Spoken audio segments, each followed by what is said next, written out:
Hi, everybody, and welcome to the Arm Coach podcast. Before we get started, I wanted to remind you that at the end of the month, I'm sending one of you a $100 Visa gift card. It's going to someone who has written a review for the Arm Coach podcast. So if you're loving this podcast, be sure to leave a review on whichever platform you're listening. I want to talk to you about something really basic that affects just about every area of your life, including your arms. Today, we're talking about your self-image and your self-esteem. We're going to talk a little bit about what they are, how they're created, and how and why we maintain them, even when they may not feel so good. I also want to talk about whether or not you have any say in your self-image and your self-esteem. And I think you can probably guess my opinion on this before we even get started on this topic. So let's go. First thing is to get clear on what your self-image really is, since it quietly rules just about your whole life. It's how you see yourself in your life and how you see yourself in the world. And your life might include things like what you think about your arms, your physical body, what you think about your roles with other people, your social roles, what you think about your personal qualities, and the way that you would describe yourself. And in the world, what kind of human being are you? What kind of spiritual being are you? What about your self-esteem?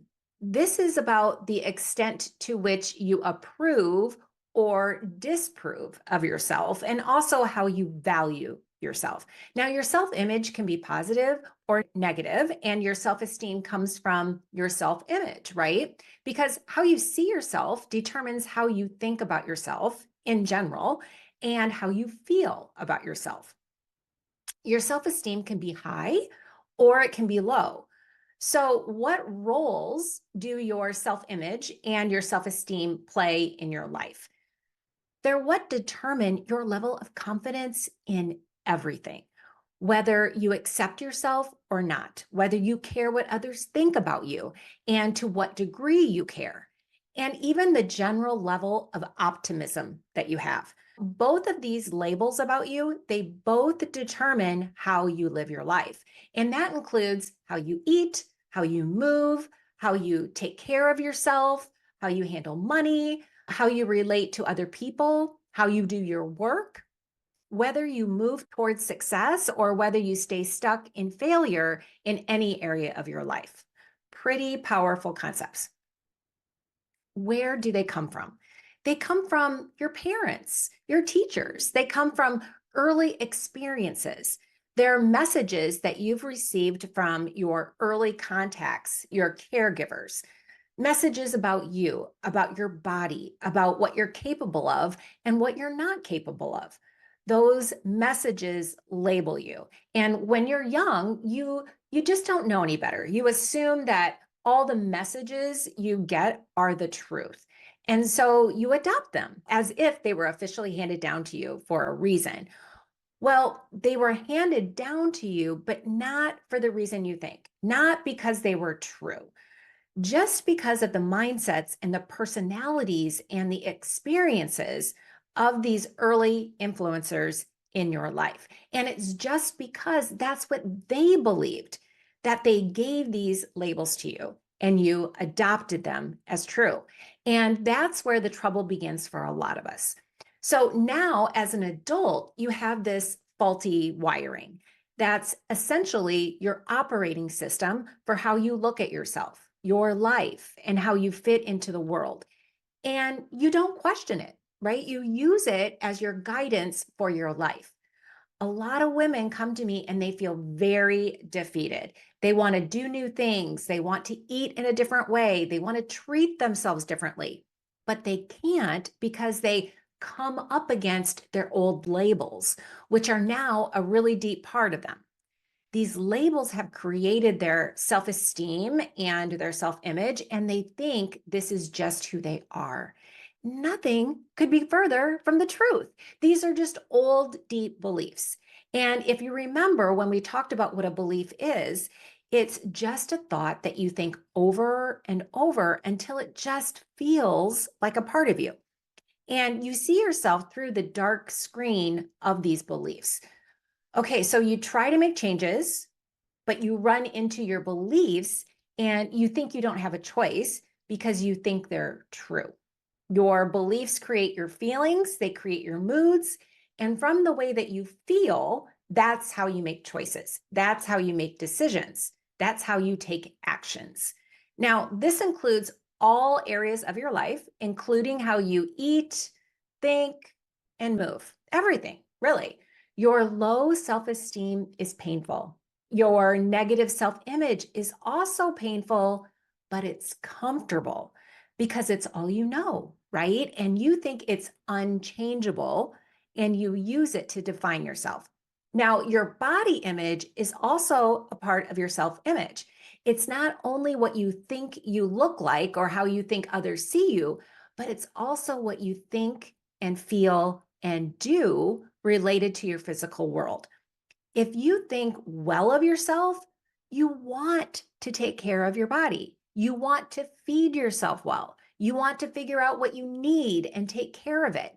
If you don't think well of yourself, you may try to do what's right for you, but you might give up really easily and do what's fastest and easiest. And this is not necessarily in your favor. You may not give yourself the gift of well prepared food. Maybe you don't take the time to prep your food. You might grab whatever's easy. You may not make well thought out choices. And mainly, this is because you may not believe that you're worth it. Ouch, I know it hurts to hear those words, but secretly, that's what a lot of us believe. We're just not worth it. And if you do manage to do any of these nice things for yourself without that inherent internal high self esteem to back it up, it's going to feel like a struggle for you every day. So you get this very old message about your worth when you're really young, and then you cement it in your mind, and then you keep adding to it as you grow up. And most of the messages you add to it are in alignment with what you were given as a child. So if you're doing things and living your life, and if you're not lifting weights or eating in a way that's creating results you don't like, it's really time to take a look at your self image because that's what determined how you see yourself, how you do or don't value yourself. If you want to change your arms or change how you eat, to change what you weigh, one of the things you want to take a look at is how you view yourself and make some adjustments. Now, this sounds like a big job, I know, but this is really, really good news. You know, science used to tell us that our brains were fixed and unchangeable at probably about age 5. Now we know that our brains could change at any age. This neuroplasticity, old pathways can be pruned away from disuse and new ones can be created. So you can raise your self esteem and you can change your self image by changing your thoughts about yourself. You need to decide how you'd like to view yourself and start practicing. Take a look at your most common go to thoughts because your most common actions come from those thoughts. Maybe thoughts like, I just can't do that, or I'm just not smart enough, or I'm not good at that. They sound so innocent, but they're not. Now, the first step is going to be catching yourself and hearing what you say when you talk to yourself. Just notice it and then begin to dispute those thoughts. You'll have to look for evidence for new thoughts so they're believable and that they can stick around. But that evidence is there. You just haven't been focusing on it. These old labels and descriptors of you are going to come up over and over again. Don't let that upset you. It's only because you've practiced seeing yourself this way for a really long time. And these old thoughts about you, they can create some pretty bad feelings. I'm sure that you know what I mean. If you think that you're not smart enough to make big changes or there must be something wrong with you, these thoughts can create some pretty bad emotions. They feel real and they are real, but the stories, those negative stories you've been telling yourself for so long, that's what's not real. They're just old unhelpful stories you got from the adults in your past. I want you to take a good look at your critical thoughts about yourself. I want you to just very slowly take tiny steps to reinforcing them and stop believing those thoughts. Talk to yourself, even when no one knows what you're thinking, as if you were talking to a dear friend. Because you would never let anyone talk trash about your dear friend, would you? Probably not. I want you to deliberately turn your focus on what you like about yourself. And this is not one of those games that we play in kindergarten where we go around in a circle and tell each other what we like about the next person. This is real because this really helps shift your focus from what's wrong with you to what's right with you. I know that there are some of you saying, nothing, there's nothing I like about myself. It's just that that's what you've been thinking for a very long time. I promise you, there are many things about you that are likable. Everyone can find some things that they like about themselves, no matter how tiny they are. I want you to set some goals for yourself in any area that are tiny and reachable. And I want you to notice when you reach them and give yourself some really major pats on the back.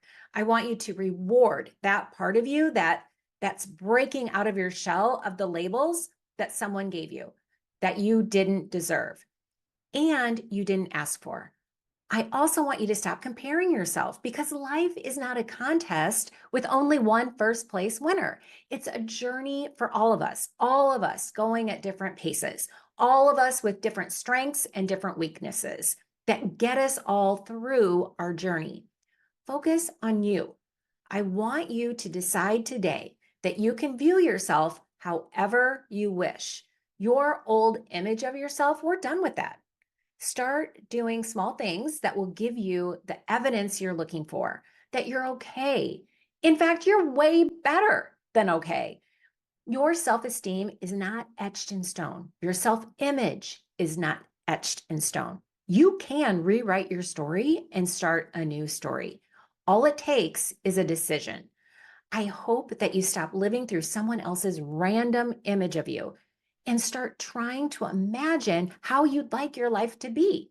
And that will help you see how you could take care of your body in a new way and everything else. That's it for today, everyone. Let me know what you think or if you have any questions. And remember, get entered to win a $100 Visa gift card by leaving the show a review. Thanks for listening, and I'll talk to you all next week.